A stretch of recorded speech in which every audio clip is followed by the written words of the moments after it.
Bom dia a todos. Muito obrigado pelo convite. Para mim é um privilégio servir esta igreja. Eu dou os parabéns a todos vocês que estão aqui nesta manhã. Queremos também saudar os nossos colegas que nos assistem pela internet. Temos a certeza que Deus tem uma bênção muito grande para cada um de nós. Antes de nós mergulharmos no assunto propriamente dito e debruçarmos sobre o assunto da alma e a sua mortalidade, assim como estamos, feche os seus olhos, vamos fazer uma oração.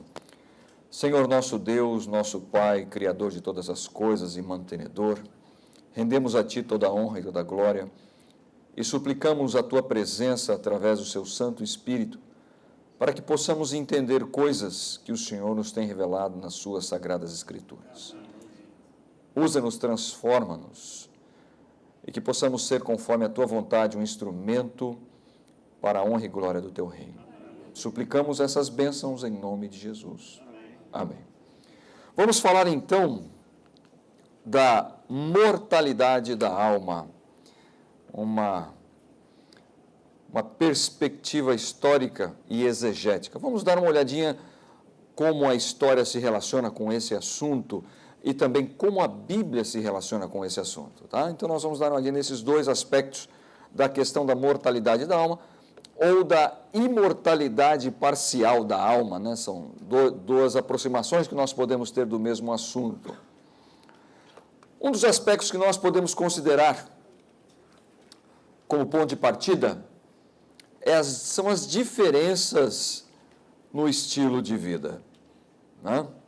Existe uma certa similaridade entre os povos nos aspectos da vestimenta, da comida, do lazer, da beleza. E quando nós olhamos alguns aspectos do dia a dia, fica até difícil identificar, não é verdade? Porque existe uma certa universalidade. E se nós olharmos essa senhorita nessa foto, por exemplo, e eu perguntar de onde é essa moça, e talvez fique difícil dizer, né, pastor, mas é difícil. Como é que eu vou saber? Parece até que ela é até aqui de Maringá, não é? Parece mesmo. Brasil, Estados Unidos, Europa. Você percebe que é difícil identificar estas coisas. Parece que há uma certa universalidade. As coisas parecem são comuns entre uns e outros, não é verdade? Agora, a pergunta é, nós somos mesmo todos parecidos? Será que nós somos uns iguais aos outros? Você percebe que cada vez mais as cidades, os centros urbanos, eles são providos de ideias que, de certa forma, nivelam as pessoas. Em que aspecto? No seu modo de viver, naquilo que come, naquilo que veste, naquilo que ouve. Então, existe algo que caminha nessa direção para todos nós. Quando nós contemplamos uma foto assim de um centro urbano, nós dizemos, mas que cidade é essa? Seria algum lugar ali do Rio de Janeiro, algum lugar de São Paulo? Seria até Curitiba, quem sabe, Porto Alegre, Nova York, Japão? Você percebe que existe uma similaridade até nas cidades, no modo como as casas e os prédios são construídos. E a pergunta que nós fazemos é, será que isso é verdade? Será que isso se aplica a tudo e a todos? Será mesmo? Porque quando nós olhamos com mais cautela, nós vamos perceber que existem algumas pessoas que são bem diferentes daquilo que nós pensamos. É ou não é? Você olha, por exemplo, essas pessoas essas mulheres, né? Hoje é o Dia Internacional da Mulher, né? Parabéns às mulheres, né? De nada. Eu quem agradeço. Mas quando nós olhamos aqui algumas fotos e nós olhamos aqui essa mulher usando uma burca, você fala, mas tem mulher que se veste assim? Claro que tem. Mas como é que ela consegue?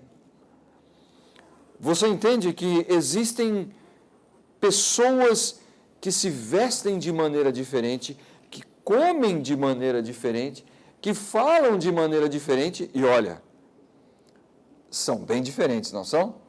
São bem diferentes. Você sabe que essas maneiras, elas interferem não somente na maneira de vestir, mas também na maneira de criar os filhos, na maneira de educar os filhos. Você sabe que na cultura do Oriente Médio, quando o pai está educando o seu filhinho, geralmente ele faz uma brincadeira muito interessante. Um amigo meu, ele é dessa cultura e ele contou que o pai dele fazia assim com ele. Quando ele era menino, garotinho, ali seus 7, 8 anos, o pai dele fazia ele subir na mesa e pular no braço dele. Pula, filhinho! E ele segurava o menino. Pula, filhinho! O menino subia correndo na mesa, pula! E ele segurava o filhinho. E o menino ria, né? Até que chegava o momento que ele subia em cima da mesa, pula, filhinho, pula! E o menino pulava e o pai não segurava, ele caía no chão e começava a chorar. E o pai olhava para ele e falava, olha, filho, isso é para você aprender a não confiar nem no seu pai.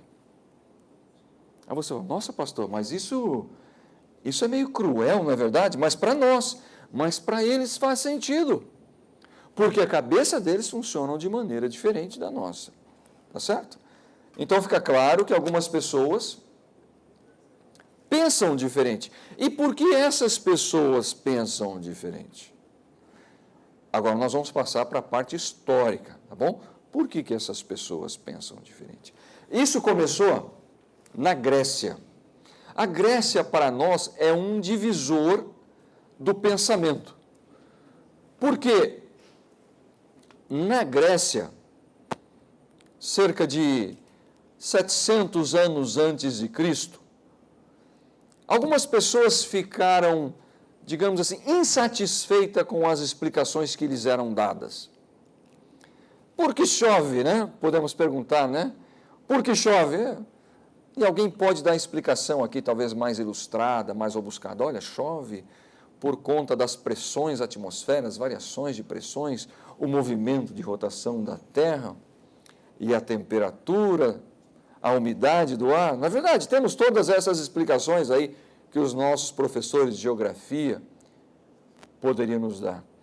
Mas na antiguidade, e também hoje em dia nas culturas menos informadas, qual é a explicação para a chuva? Por que chove? Chove porque os deuses querem, não é verdade? Algumas pessoas estavam, muitas pessoas ainda hoje estão, né, atreladas a mitos. E na Grécia não era diferente, as pessoas viviam atreladas a mitos, né? Você conhece pessoas ainda hoje, que são atreladas a mito? Conhece, não? Já viu isso? Muitas pessoas ainda hoje são atreladas a mitos, né? Levanta da cama, já põe o pé direito, né? Você tem que começar o dia com o pé direito. Não é verdade? Existem pessoas que são atreladas a mitos. Só que um grupo de pessoas na Grécia, eles decidiram romper com os mitos e com as tradições. Eles disseram assim, nós vamos buscar a verdade do que acontece. Será que de fato alguém necessita botar o pé direito para ter um bom dia? Será que faz diferença botar o pé direito ou botar o pé esquerdo? Será que chove mesmo porque os deuses querem que chova? Eles decidiram estudar e olhar a fundo o que acontecia ao seu redor para romper com aquelas crendices que amarravam as pessoas. E assim, eles buscaram, da melhor maneira possível, uma explicação da realidade. Eu quero entender a realidade, diziam aqueles homens da Grécia. Eu quero entender a realidade. Qual é a realidade que nos cerca? O que nós somos? Quem somos nós? Essas perguntas são básicas, né? Quem sou eu? De onde vim? Para onde vou, não é verdade? Olha, por mais primitiva que seja a sua cultura, eu não sei quantos de vocês já teve a oportunidade de estar em contato com outras culturas, digamos assim, isoladas, né? Como no Amazonas, na selva e assim por diante, mas todas elas possuem uma resposta para essas perguntas. Quem somos, de onde viemos e para onde? Todas elas, não estou dizendo que estão certas, mas eles possuem. E qual era então o desejo desses homens gregos? Qual era? Era saber o quê? Qual era a verdade. Eles queriam saber a verdade. Eles não queriam viver amarrado ou amarrados por mitos. Eles queriam saber por que chovia de fato. Eu quero saber por que chove de fato. E esses homens se debruçaram. Obviamente, nós sabemos a história desses homens, né? São os famosos filósofos. Tá certo? São os famosos filósofos. E eles são o divisor de águas da nossa sociedade. Olha só, esses filósofos, você sabe que eles não estão muito longe da verdade, viu? Eles conseguiram um avanço tremendo para a sociedade onde eles viviam. Tremendo. E eles conseguiram organizar a sua sociedade e eles chegaram a alguns pensamentos muito importantes, como, por exemplo, vamos dizer, não destrua o que você possui por desejar o que você não tem. Lembre-se que o que você hoje possui, um dia esteve entre as coisas que apenas desejava. Olha que coisa bonita. Você percebe que esses pensadores, eles eram sérios sobre aquilo que eles estavam fazendo. Eles começaram a elaborar pensamentos que vão além dos mitos, além daquelas histórias, né? Que talvez alguns de nós até ouviu quando era criança, né? E depois cresceu e disse, olha, isso é bobagem. Mas esses homens começaram a dar sentido à vida. Olha só o que Platão disse, os homens sábios falam porque possuem algo a dizer. Os tolos falam porque precisam dizer alguma coisa. Perceba que a sociedade onde esses homens viviam, ela floresceu, ela floriu. Por quê? Porque havia, de fato, algo melhor a ser oferecido. E não é à toa que a Grécia, durante muito tempo, foi um modelo cultural, um modelo, inclusive, usado pelo Império Romano em suas conquistas. Olha só o que Tales diz, gaste tempo melhorando a si mesmo, através dos escritos de outra pessoa, para que você ganhe com facilidade o que outros trabalharam duro para conquistar.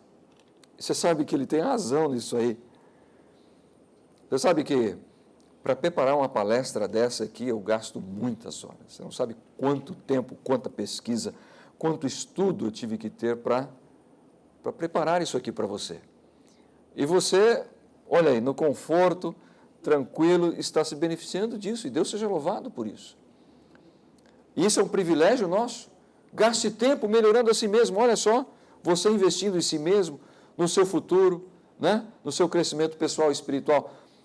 Pessoas boas não precisam de leis para agirem com responsabilidade, enquanto pessoas ruins vão sempre buscar maneira de contornar as leis. Isso aqui parece que é uma realidade nos nossos dias, não é verdade? Parece uma realidade. Aristóteles disse isso.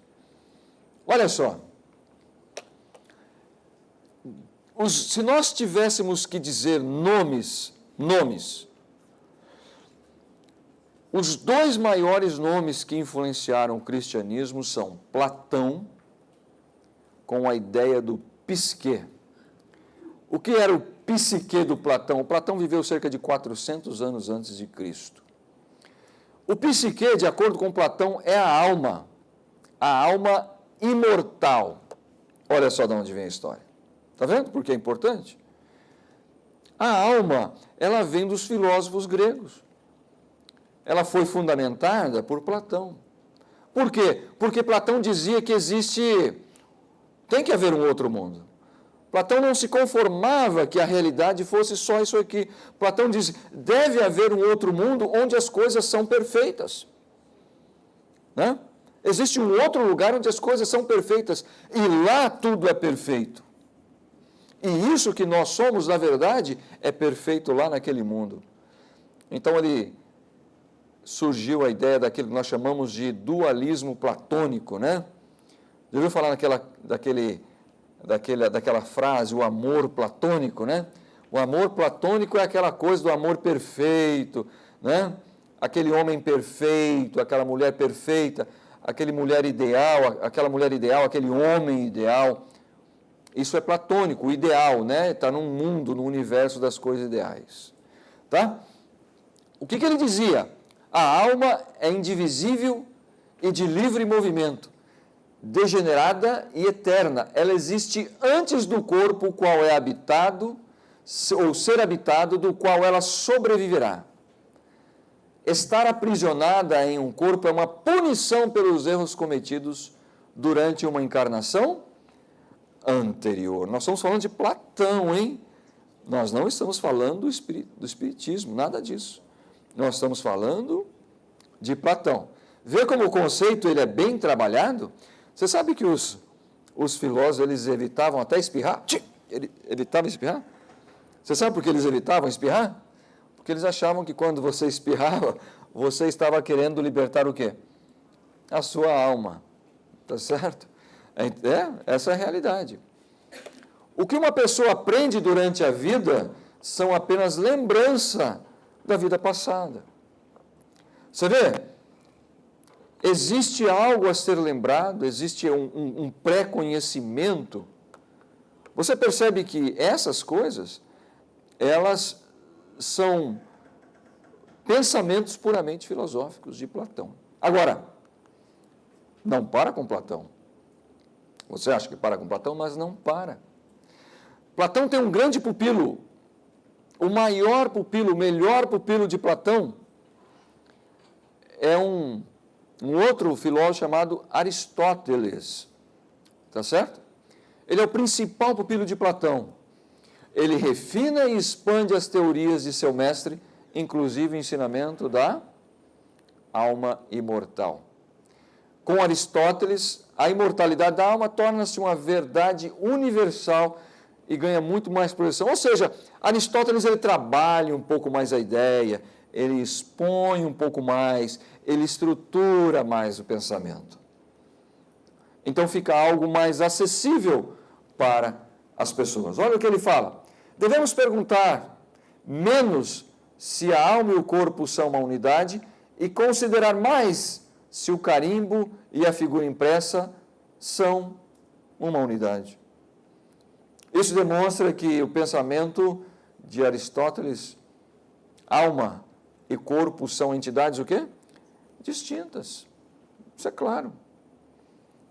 Aí está o pensamento filosófico. Aí está a noção de alma. Agora, qual seria a pergunta mais óbvia para nós a essa altura do campeonato?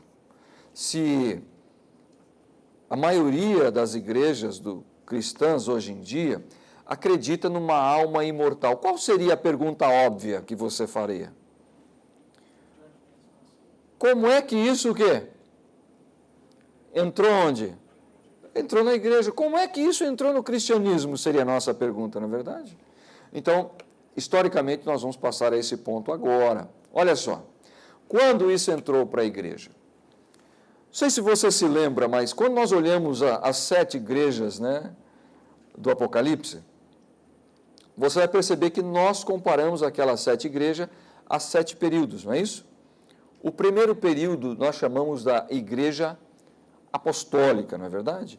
A igreja que termina ali por volta do ano 70, 80, depois da morte de Cristo, com a morte do último apóstolo. Qual foi o último apóstolo que morreu mesmo? João, verdade, que era o mais jovenzinho, não é isso? Então, nós temos ali, beirando ali a virada do século, né? Beirando 100, 95 a 100, nós podemos considerar a morte de João. E ali de 100 até mais ou menos 300, nós temos o período da segunda igreja, não é verdade? Que é a igreja perseguida. A igreja ela é perseguida, ela é tida como traidora, como uma igreja subversiva ao sistema do Império Romano. Só que algo interessante acontece durante este período. A igreja perseguida, ela passa a ter em suas fileiras alguns conversos ilustres. alguns conversos que são professores, que são pessoas mais estudadas. E o cristianismo que é criminalizado passa a necessitar de uma defesa. Eu estou colocando aqui um pouco mais detalhadamente. Vamos colocar aqui em termos comuns. Vamos supor que alguém precisa defender uma ideia de um grupo ou de um movimento. Quem é que vai expor essa ideia? Geralmente uma pessoa que seja o quê? Conhecedora profunda, não é verdade? Que tem uma habilidade de falar, de expressar seu pensamento. E durante a igreja perseguida, houve a necessidade de defender o cristianismo. E para defender o cristianismo surgem então os apologistas. Então, apologia nada mais é do que uma defesa, tá? Perdão. Uma apologia é uma defesa. É claro, eles defenderam o cristianismo das heresias que haviam naquele tempo e também das perseguições. O cristianismo ele estava dividido entre si. Haviam grupos como, por exemplo, os montanistas, que era um grupo de cristãos um pouco mais pentecostais, um pouco mais fervorosos, um pouco mais espirituais. Haviam grupos que eram mais incisivos, mais radicais. Então você tinha essas facções e surgem então os apologistas para defender o cristianismo dessas dificuldades. O problema surge quando eles, para estruturar o seu argumento, eles passam a se valer de conceitos filosóficos de Aristóteles e Platão para defender a fé cristã. Perceba que naquele tempo não havia ainda um cânon, tá certo? As escrituras não estavam consolidadas e eles defendiam de acordo com o conhecimento que possuía, com os recursos que possuíam, e eles eram filósofos. Entre eles, um dos mais conhecidos é Justino Mártir, tá? Agora, esta imortalidade, essa noção básica da imortalidade da alma, ela passa a incorporar o cristianismo a partir do segundo século. No seu segundo século, com a defesa, com os apologistas, ela já passa a permear a crença cristã. E essa crença ela não é removida quando Martinho Lutero faz a reforma da Igreja Católica. Né? Martinho Lutero era um monge católico e ele quer reformar a sua igreja, a Igreja Católica. E ele promove uma igreja reformada, um catolicismo reformado. Só que quando ele reforma a sua igreja, ele não retira essa crença, ele só consegue retirar uma coisa, não é isso? E inserir um novo conceito que é o de justificação pela fé. Bom, nós estamos caminhando na metade, agora vamos para a segunda metade. Vamos falar da Bíblia. Ficou claro na história? Você entendeu que isso vem da corrente filosófica?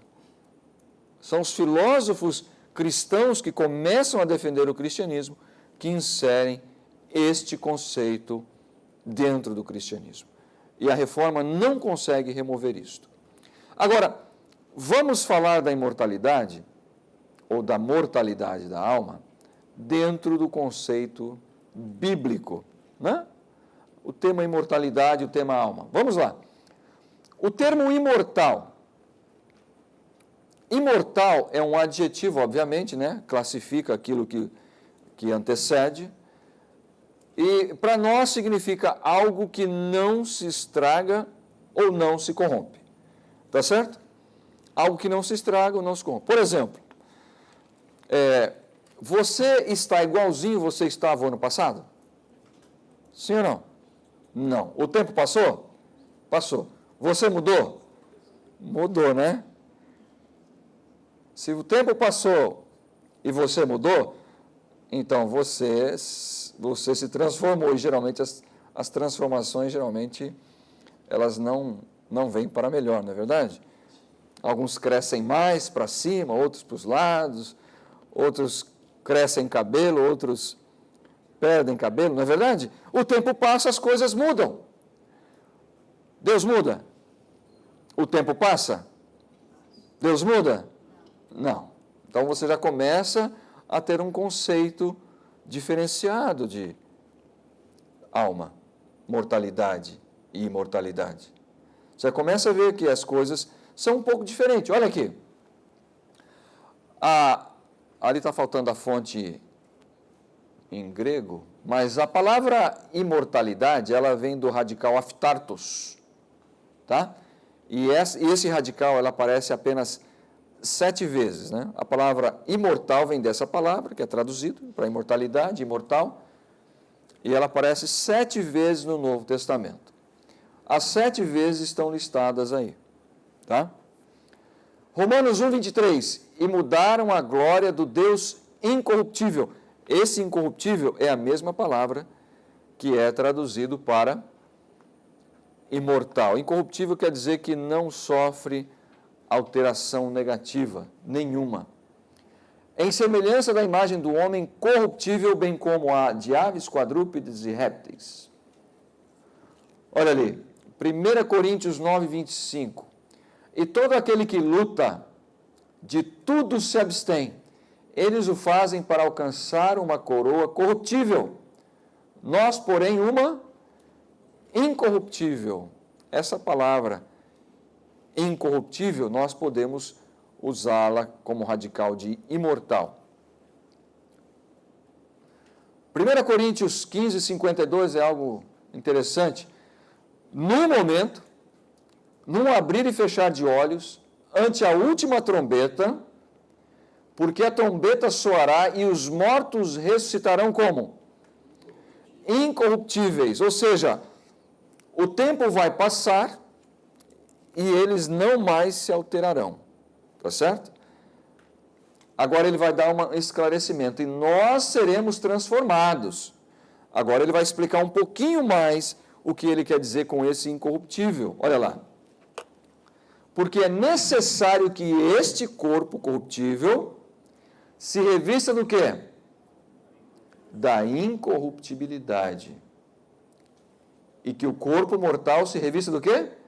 Da imortalidade. Essa imortalidade aqui, ela é um outro termo que vem do grego atanásia, tá? Que é uma palavra muito semelhante à eutanásia, né? A eutanásia é o contrário do atanásia. Atanásia quer dizer morte, a atanásia quer dizer sem morte. Tá certo? Então você percebe aqui na Bíblia que nós, por um lado, não sofreremos corrupção, não estragaremos. Tá certo? Mas, por um lado, nós não seremos imortais. Nós seremos revestidos de quê? De imortalidade. Vê como é diferente? Estão entendendo? Uma coisa é ser imortal, a outra coisa é ser revestido de vida eterna. Bom, o outro termo vem em 1 Timóteo 1,17. Assim o Rei Eterno, o quê? Imortal, invisível, Deus único, honra e glória pelos séculos dos séculos.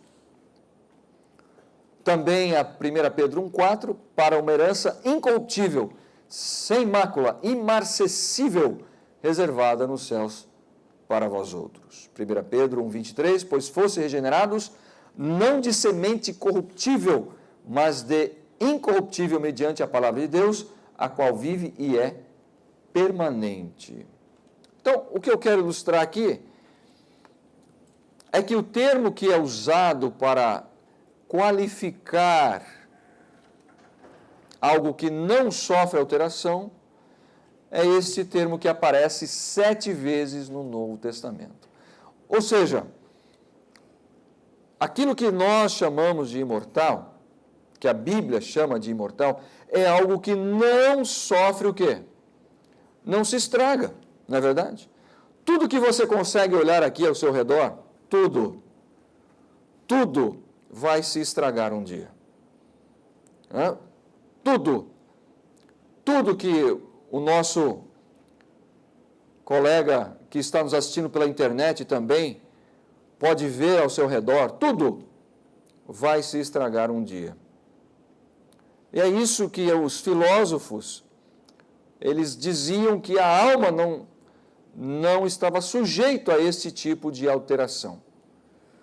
Mas, ao contrário, a Bíblia está dizendo que tudo sofre alteração. Vamos ver aqui. A imortalidade, imortal, é um atributo exclusivo de Deus.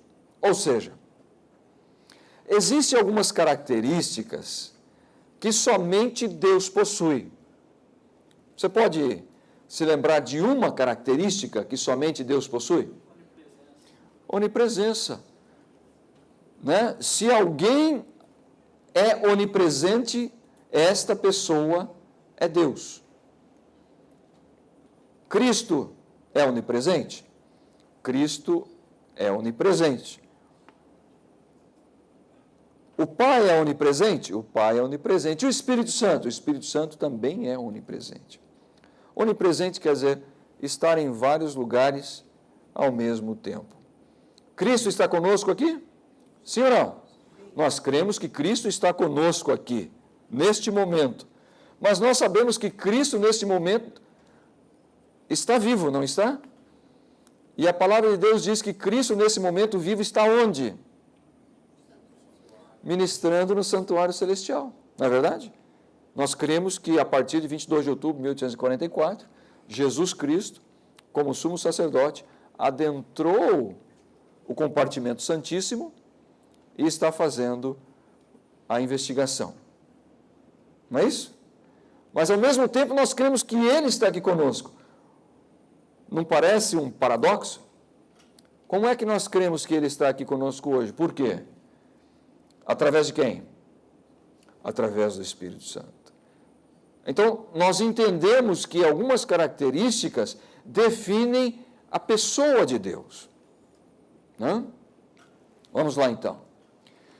Deus é imortal, eterno e incorruptível. Romanos 1:23 mesmo diz: a glória do Deus incorruptível. Por isso que Ele vai nos revestir de quê?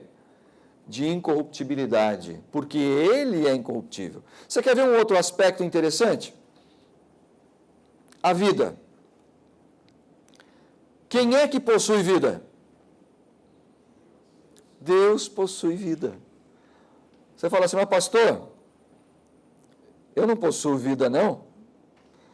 Vamos conversar daqui uns 100 anos. Você vai falar, pastor, eu não vou estar aqui, provavelmente eu também não. Se Jesus não voltar antes, não é verdade? Você está entendendo? Que vida é uma prerrogativa de quem? De Deus. Tá certo? Então, algumas prerrogativas possui a Deus, e somente Deus pode nos dar. Então, nós temos ali também, 1 Timóteo 1,17, assim ao Rei eterno e imortal. 1 Pedro 1,23, incorruptível mediante a palavra de Deus, a qual vive e é permanente. Então, aqui nós temos também a palavra de Deus como sendo permanente, né? E Cristo falava isso, né? Que as minhas palavras jamais o quê? Passarão. A palavra de Deus. E aqui nós fazemos uma associação íntima entre a palavra de Deus e o Espírito Santo. Existe uma permanência nisso também.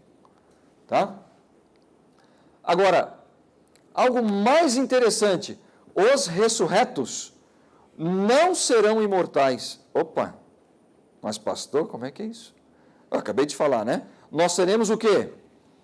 Revestidos de incorruptibilidade. Revestidos de quê? De imortalidade. Seremos revestidos de imortalidade. Uma coisa é você ser eterno. A outra coisa é você ter o quê? Vida eterna. Nós teremos o quê? Vida eterna. Nós teremos vida eterna. 1 Coríntios, o corpo mortal se revestirá da imortalidade. Então, a promessa, queridos, é de vida eterna e não de imortalidade. Pastor, mas não é a mesma coisa? Não, não é a mesma coisa. Nós receberemos a vida eterna. Por que não é a mesma coisa? Porque se você pensar em alguém recebendo a imortalidade, você elimina completamente o aspecto da dependência de Deus. Agora, quando você fala vida eterna, você ainda possui uma dependência direta de Deus. Agora, quando nós olhamos na vida eterna, nós percebemos que na vida eterna existe um elemento de dependência que é a árvore do quê? Você consegue pensar nesse aspecto? Adão foi feito para morrer? Não foi feito para morrer. Adão era imortal? Ele era imortal? Posso trocar de palavra para você entender melhor? Adão podia morrer? Podia ou não podia? Tanto podia que morreu. Então isso quer dizer que Adão era mortal. Mas Adão possuía a vida eterna, conquanto que ele o quê? Comesse do fruto, não é verdade? E qual era a outra condição? Obediência. Então haveria duas. Obviamente a obediência e o fruto estavam associados, não é verdade? Mas comer o fruto também fazia parte da sua obediência, da permanência da vida. Tanto que nós sabemos que a árvore da vida foi o quê? Foi retirada. Para quê? Para que o pecado não se perpetuasse eternamente. Muito bem.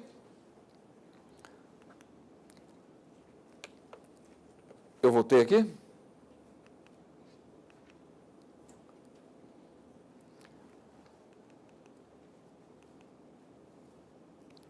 A imortalidade não é uma característica associada ao homem, não é.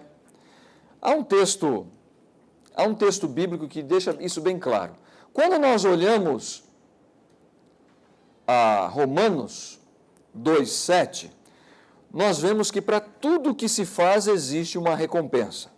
Para toda ação existe uma reação. Qual é a recompensa do ser humano pecador? Qual é? A morte. Ou seja, a morte é a recompensa do pecador. O salário do pecado é a morte. 1 Coríntios 15:50 indica uma herança. Nós recebemos uma herança, não é isso? Que herança é essa? Uma herança que nós recebemos de Adão, não é verdade? Que herança que nós recebemos de Adão? A herança da morte. A morte, ela entrou no mundo. E através dos nossos pais, nós recebemos isso. Isso vem para nós como herança. Agora, nós recebemos uma outra herança através de Cristo. Através de Cristo, nós podemos, digamos assim, reclamar uma outra herança. Eu não sei se nós entendemos aqui um pouco dos termos jurídicos, mas um filho adotivo, ele tem direitos legais? Tem ou não tem? Tem direitos legais. Então, quando nós somos considerados filhos adotivos na família de Deus, nós passamos a ter o quê? Direitos também, a herança que nos é garantida através de Cristo Jesus. Tá certo? Então, por Cristo torna-se possível a herança, porém o termo aponta a um evento após o quê? A morte. Aí você fala, mas pastor, isso é óbvio. É claro que é óbvio. Não existe herança antes do quê? exceto na parábola, né, do filho pródigo, não é verdade? Mas qualquer espólio, qualquer divisão de bens, ela é seguida do quê? Quando a pessoa cessa, não é verdade? Ali é feita a herança. Então nós temos duas heranças, né? Uma recebemos de Adão e a outra nós recebemos de Cristo. O que é imortalidade? Óbvio. Imortalidade quer dizer que não existe o quê? Que não existe morte. Que existe o quê no lugar da morte? Existe vida. Então, imortalidade é algo que somente Deus possui, porque somente Deus possui vida. Então, para você possuir a imortalidade, você precisa, ou para você possuir a vida eterna, você precisa necessariamente estar unido a Deus. Perceba bem, se você possui um problema no seu carro, no seu automóvel, seria ilógico, não é verdade, você levar o seu automóvel no açougue, né? Ou na farmácia, falar, oh, escuta, eu estou com um problema no carro. Ele vai olhar para você e falar, e daí? Leva no mecânico. Não vem trazer para mim. Uma comparação diz o seguinte, se você quer vida, você precisa estar ligado a quem? A Deus. Porque Deus possui o quê? A vida. Se eu me afasto de Deus, ou me desligo de Deus, eu estou desligado do quê? Da vida. Se eu estou desligado da vida, o que é que eu possuo? Não vida equivale a quê? Morte. Tá certo? Então, essa é a nossa análise desta questão. Agora, quando nós olhamos para o termo alma, já falamos do termo imortalidade, agora nós vamos olhar para o termo alma. Isso aqui é bem conhecido de todos nós, bem conhecido. O termo alma, ele vem do nefesh, né, do hebraico. É um radical que aparece 131 vezes, também no Novo Testamento, né, colocando assim no todo da Bíblia, né? Você sabe que nós temos esse termo aparecendo, e esse termo, toda vez que ele aparece, algumas vezes ele possui uma tradução, algumas vezes ele possui outra.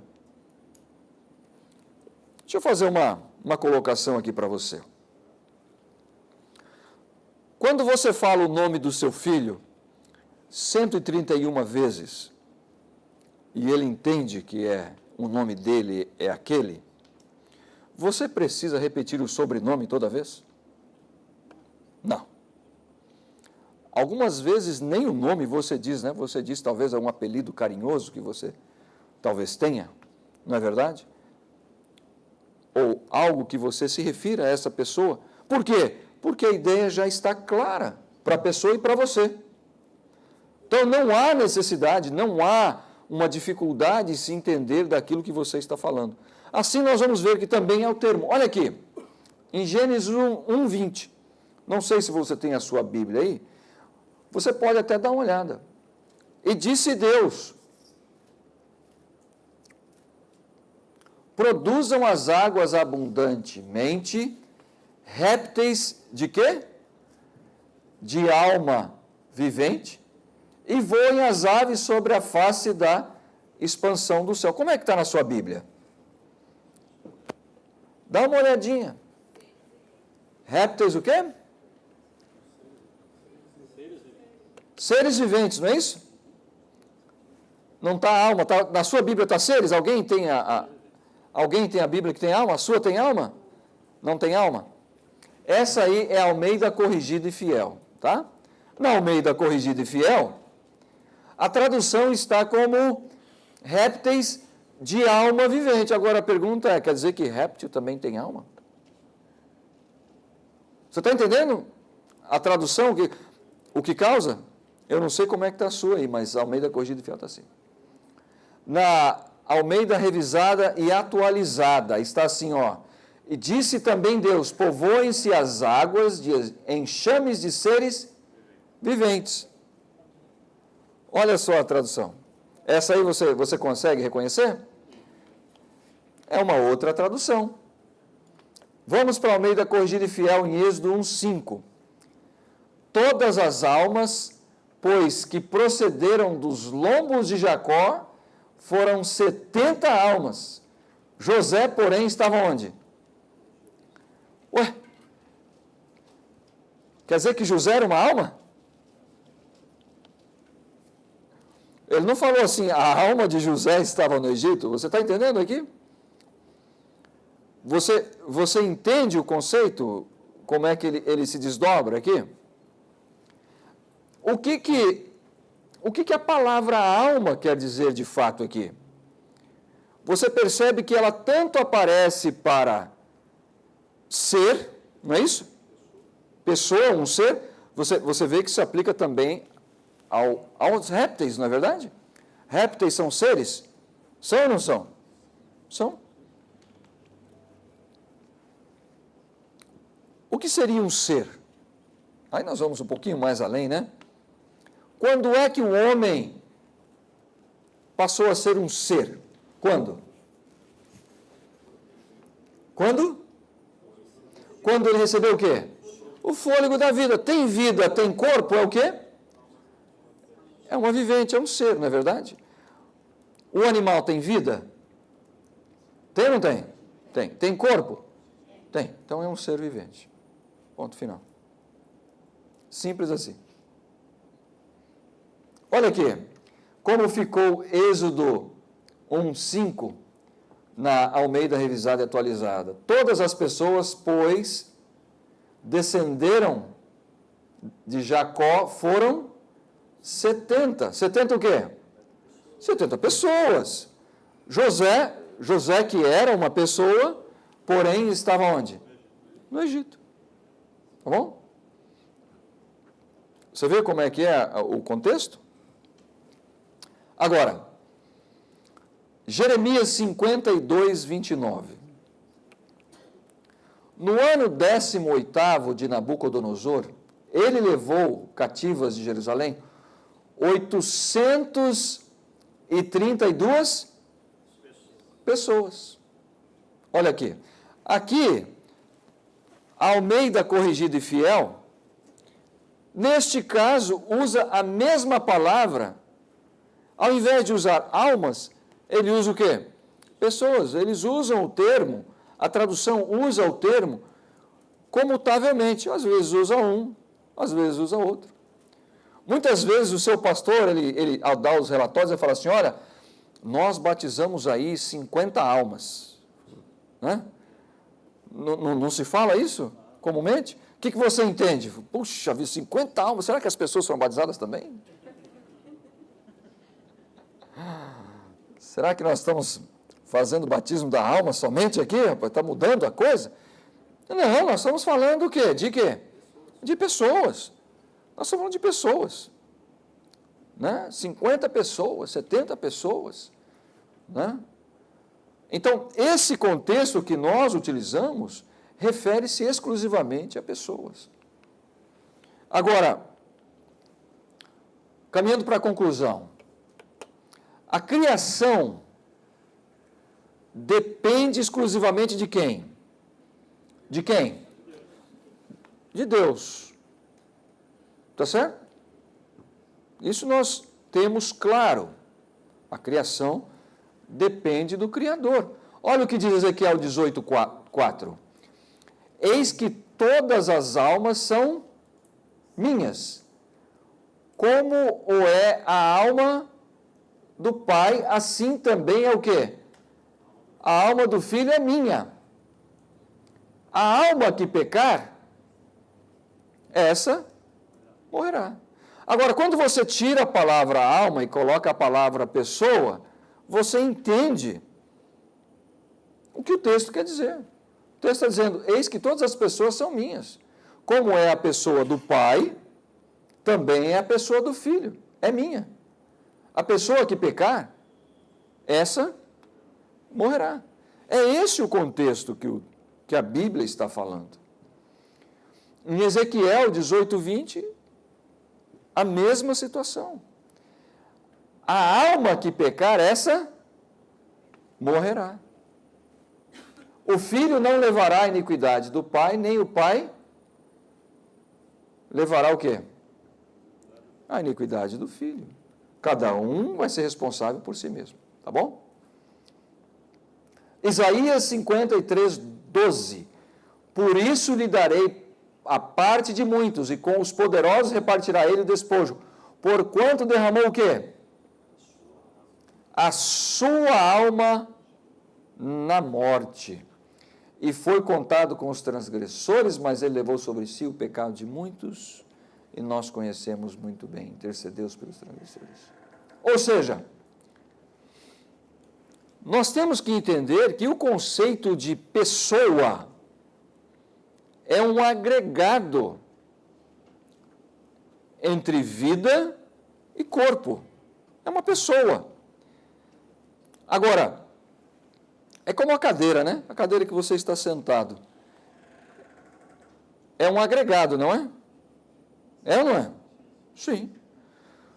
Você tem aí a parte de estofamento, a parte de madeira. E se você tirar o estofamento, se você pegar uma chave de fenda aí e soltar o estofamento, e soltar ali os braços, e soltar ali as pernas, o que é que você tem? O que é que você tem? É uma cadeira ainda? Se eu pego este púlpito e solto todas essas partes e coloco aqui deitada para você, o que é que eu tenho? Obviamente eu não tenho um púlpito, né? Que está desmontado. Tá certo?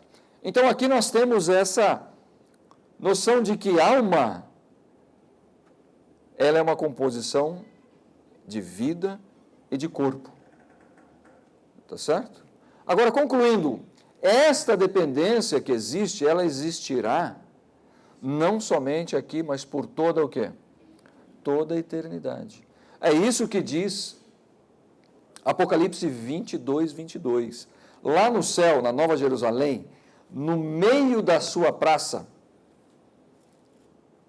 e de outro lado do rio, estava o quê? A árvore da vida, que produz 12 frutos, dando o seu fruto de mês em mês. E as folhas da árvore são para a saúde das nações. Olha aí que beleza. A árvore da vida é algo que nos traz saúde, né? Que nos traz vida. Deus não nos fez para sermos robôs, né? Seres inanimados, mas nos criou para sermos livres e escolhermos livremente. E lá no céu, nós continuaremos adorando a Deus em liberdade. Assim como os anjos que ficaram no céu, que não caíram, também o adoram em liberdade. Nós também escolheremos adorar a Deus. Posso concluir? Vou fazer aqui o resumo, né? Se você, né, deu uma titubeada aí em algum momento, vou fazer aqui o resumo para você, para fazer a amarração, para nós fazermos aqui o fechamento, tá? Conclusões. Aquilo que nós entendemos por alma está originado onde? Aquilo que o mundo, que o cristianismo expõe como alma, né? Que nos chega na sociedade como alma, está fundamentado na filosofia grega. As definições filosóficas foram introduzidas no cristianismo nos séculos II e III pelos defensores do cristianismo. E aqui eu não quero dizer que eles eram intencionalmente maus, eles fizeram isso intencionalmente. Eles não fizeram isso intencionalmente. Isso foi algo que foi usado como ferramenta, infelizmente, é um subproduto. E nós devemos tomar cuidado com aquilo que nós inserimos em nossa igreja, porque nós não sabemos o que isso pode causar num período longo de tempo. Talvez uma prática que você possa julgar insignificante, mas quando você joga isso para 10 anos, Isso pode complicar um pouco, não é verdade? Então, um desviozinho só que eles tiveram, com o passar do ano, isso causou uma tremenda consequência. Imortal é um adjetivo associado aos atributos de Deus, como também o quê?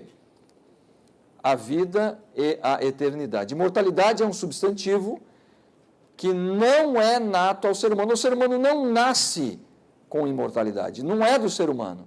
E só pode ser recebido através de quem? De Cristo Jesus. Através de um homem entrou um pecado. Através de um outro homem entra a vida eterna, a salvação que é Cristo Jesus. A criação jamais receberá o atributo da imortalidade, mas sim a vida eterna, em uma eterna relação de dependência de Deus. Nós seremos eternamente dependentes de Deus. O termo alma na Bíblia refere-se à vida ou entidade vivente, a um ser vivente. Por causa da entrada do pecado, todo ser vivente passa a sofrer o quê? A morte, a herança que vem dos nossos pais. Toda alma ou ser vivente está sujeito a quê? Todo ser vivente está sujeito à morte. O conceito que nós compartilhamos, o que nós temos visto hoje em dia de alma, não é um conceito bíblico, é um conceito filosófico, né, onde crê-se que a alma, né, a pessoa, né, ela volta para Deus e está lá com Deus. A Igreja Adventista do Sétimo Dia não crê assim. A Igreja Adventista do Sétimo Dia crê que a alma, a pessoa, ela morre e ela fica num esquecimento. Esse esquecimento é comparado ao quê? A um sono. Nós não estamos dizendo que a morte é um sono. Nós estamos dizendo que a morte, ela é comparada a um sono, onde não há consciência daquilo que acontece. Tá certo? Então, nós cremos que a alma, ela é mortal. A pessoa pode morrer. A pessoa pode escolher morrer. Tá certo? Assim como nós hoje recebemos a herança da mortalidade através do pecado, nós também podemos receber a herança da vida eterna através da aceitação de Cristo Jesus. Eu espero que tenha ficado claro, espero que tenha ajudado vocês. Para mim tem sido um privilégio muito grande trazer aqui à luz alguns conhecimentos. Nós sabemos que a filosofia tem influenciado de sobremaneira a interpretação bíblica e nós devemos nos acautelar com isso. Nós devemos estudar as Escrituras, porque os termos, a compreensão das Escrituras, através das próprias Escrituras, elas nos trazem uma compreensão diferenciada daquilo que a filosofia nos coloca hoje. Que Deus possa vos abençoar, que Deus possa vos engrandecer, que você possa adquirir esse conhecimento e possa ser uma bênção para você, para os seus amigos, para a sua família e para a sua igreja. Deus seja louvado.